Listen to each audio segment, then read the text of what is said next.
अलंकार। अलंकार क्या? तो अलंकार का शाब्दिक अर्थ होता है गहना। आप देखेंगे जिस तरह कोई नारी जो है गहनों को पहन करके बहुत ही सुंदर लगती है, ठीक उसी तरह हिंदी साहित्य में साहित्य का गहना है अलंकार। अर्थात हिंदी साहित्य इस अलंकार के बदौलत, अलंकार के कारण बड़ा ही सुंदर लगता है। इसकी परिभाषा है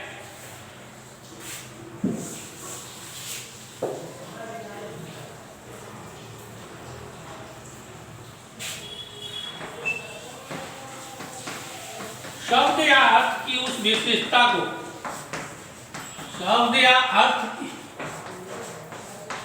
उस विशेषता को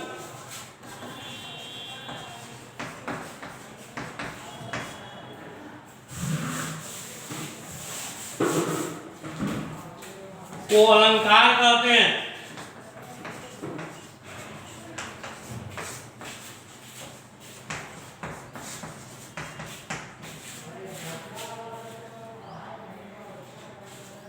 जिसमें काव्य का श्रृंगार हो,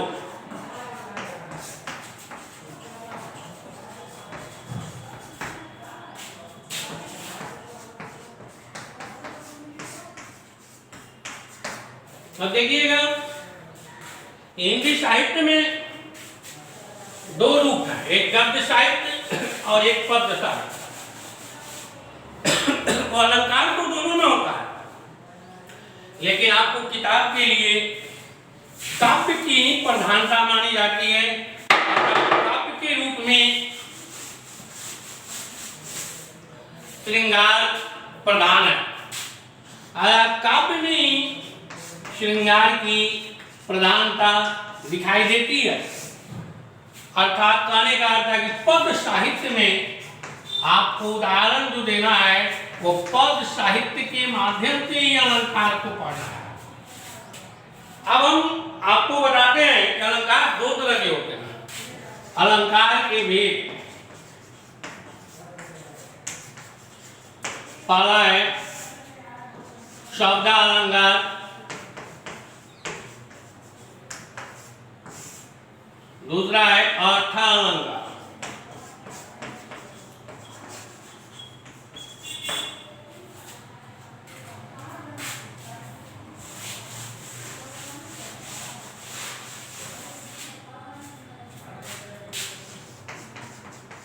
शब्दालंकार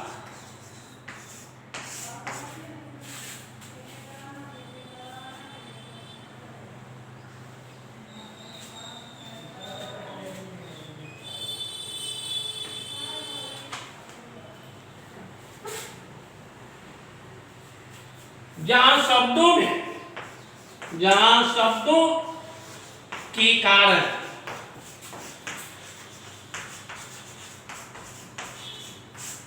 सौंदर्य उत्पन्न होता या चमत्कार उत्पन्न हो, उसे हम शब्दालंकार कहते हैं।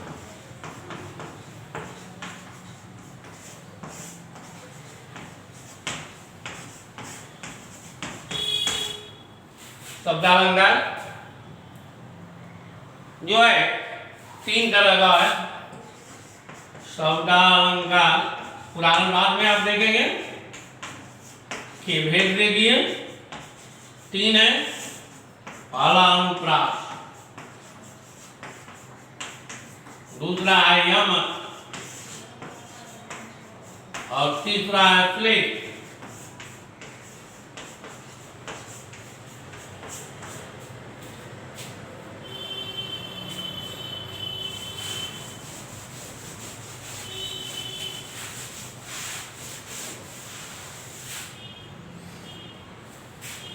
अब अलंकार में हम अनुप्रास आपको बताते हैं।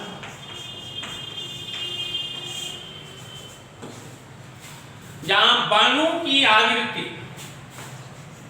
जहां वर्णों की आवृत्ति, आवृत्ति मतलब दोहराने से चमत्कार उत्पन्न हो।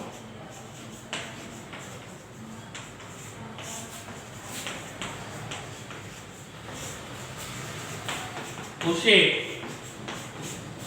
अनुप्रास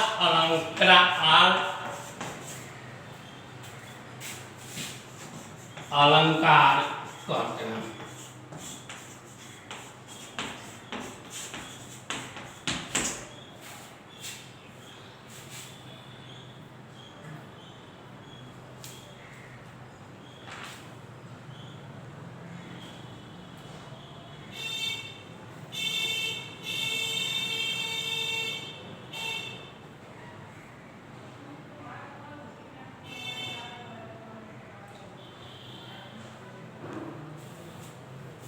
जैसे औसार संसार में,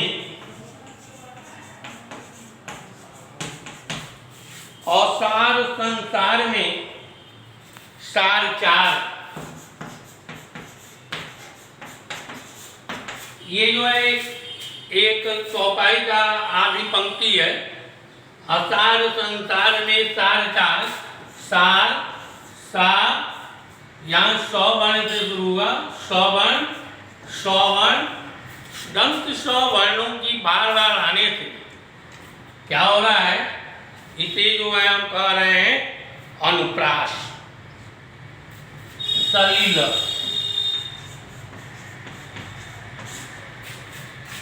सलिल संत संग, सलिल संत संग, शिव सेवन में, शिव सेवन में।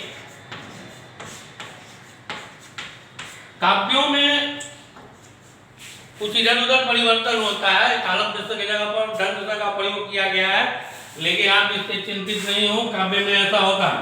तो 100 वर्णों की आवृत्ति है, वो जरूरी नहीं है कि केवल 100 वर्णों की आवृत्ति, किसी भी वर्ण की आवृत्ति होगी तो हम वहां क्या देखेंगे, अनुप्रास कहेंगे, अनुप्रास की व्यवस्था होगी।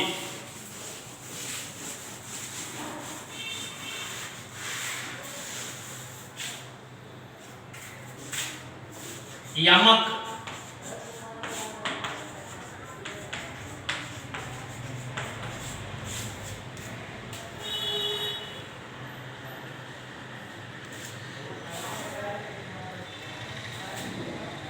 आपको अलग से बताया है हम पीडीएफ में कि अनुप्रास में भी एक होता है लटा अनुप्रास, जो कि आपको पढ़ना नहीं है, लेकिन पीडीएफ में समझा दिया गया था। तो खैर उसको छोड़ के हम पढ़ते हैं यमक अलंकार।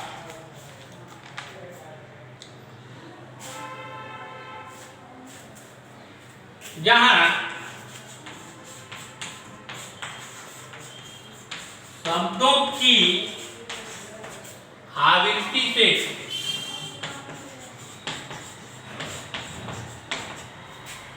चमत्कार उत्पन्न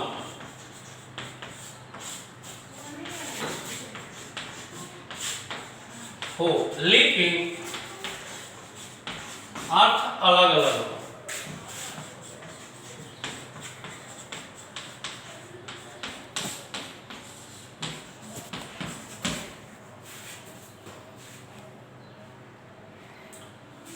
जैसे हम कहते हैं कि कनक कनक के सौगुनी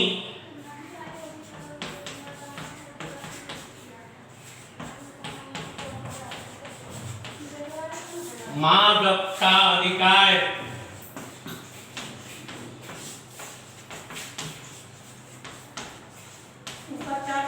एक खाए बोलाए जल,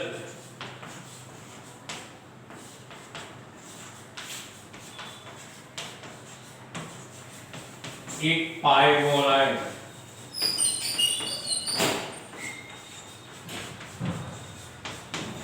यहाँ क्या है, वो कनक पता है कि एक कनक का अर्थ है धतूरा, एक कनक का अर्थ है सोना। पहला का धतूरा, दूसरा का सोना। कहते हैं धतूरे से सोने की नशा जो है 100 गुना अधिक है। कभी मानते हैं कि धतूरे से सोने में 100 गुना अधिक नशा है, जबकि हम लोग मुख्य रूप से क्या मानते हैं कि धतूरा ही ज्यादा नशीला होता है। और सोना, ये कनक गोल्ड क्या है, 100 गुना अधिक नशा वाला है। क्यों? तो कभी कहते हैं कि ये खाए बोराए जब ये पहला कनक जो है खाने के बाद आदमी पगलाता है, बौराता है, नशे में आता है। और दूसरा कनक जो है केवल मिल जाए तो आदमी नशे में आ जाता है।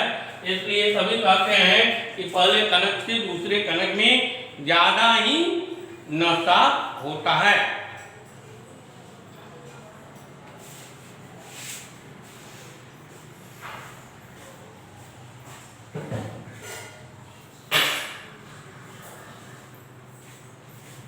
तीसरा है, आप जो है किताब में ज्यादा उदाहरण देखेंगे और पीडीएफ में आपको उदाहरण दिया गया है। तीसरा आप देखेंगे श्लेष अलंकार। श्लेष अलंकार इसमें क्या होता है कि एक शब्द से जब अलग अलग अर्थ निकाला जाता है, अलग अलग अर्थ निकाला जाता है,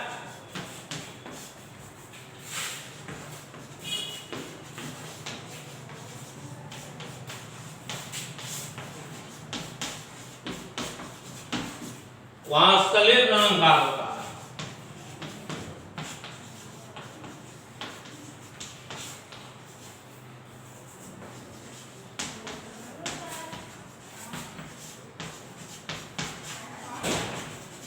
अब देखेंगे श्लेष का अर्थ होता ही है चिपकना। एक शब्द से जब अलग अलग अर्थ निकाला जाता है, जैसे देखिए मगन को देख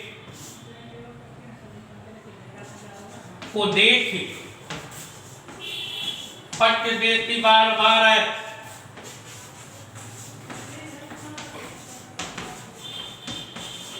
अब देखिए यहाँ जो है बार बार तो मत समझ जाइएगा कि यमक अलंकार, यहाँ बार का एक ही अर्थ है। ये पुनरुक्ति अलंकार कहलाता है, जो आपको पढ़ना नहीं है। तो ये पट के चक्कर में, बार बार के चक्कर में पढ़ के आपने यमक नहीं लिख लीजिएगा। यहाँ पट शब्द श्लेष अलंकार है। क्या है? पट का दो अर्थ हो रहा है। कवि ने किसी नारी को देखा और कहा कि मगन को देख पट देती बार बार है। दूसरे ने कहा हाँ ठीक बोला, पट देती बार बार है। यहाँ कहने का अर्थ क्या है कि पहला जो है अर्थ हम ये लगाते हैं कि भिखारी, मगन में भिखारी को देखती है तब पट में वस्त्र, जब भी भिखारी को देखती है तब एक वस्त्र देती है। लेकिन दूसरा अर्थ है कि जब भी भिखारी को देखती है तो पट में दरवाजा, है ना जी, पट में दरवाजा,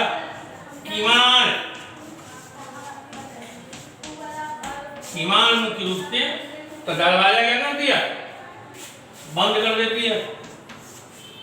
दरवाजा पट दे देती है अर्थात कीमान लगा देती है।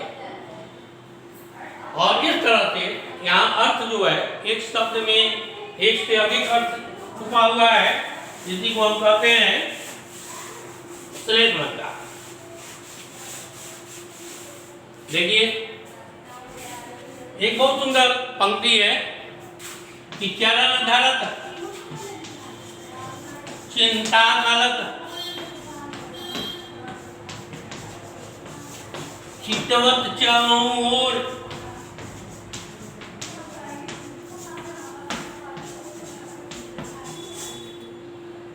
सुवर्ण को ढूंढत फिरत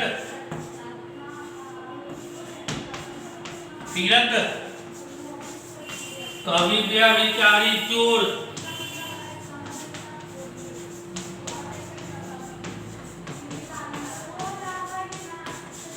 देखेंगे यहाँ श्लेष अलंकार क्या है।